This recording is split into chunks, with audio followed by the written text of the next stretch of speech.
மருதானி செவப்பாக நீ நிறங்கூட்டி போகிற மனசுல எந்த சிந்தனையும் இல்ல.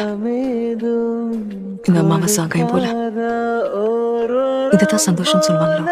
அவங்க கூட பேசிட்டு இருந்தா நேரம் போதே தெரிய மாட்டேங்குது.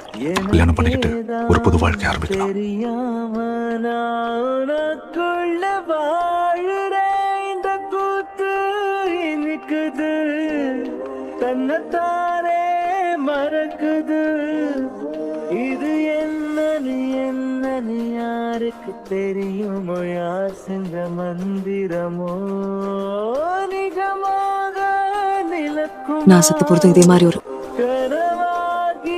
மாதிரி ஒரு அமாவாசை நாள்ல உங்க மடியில படுத்துக்கிட்டு உங்க முகத்தையே பார்த்துக்கிட்டு முகத்துல சின்ன புன்னகையோட செத்து போகணும். அதான் என் கடைசி ஆசை.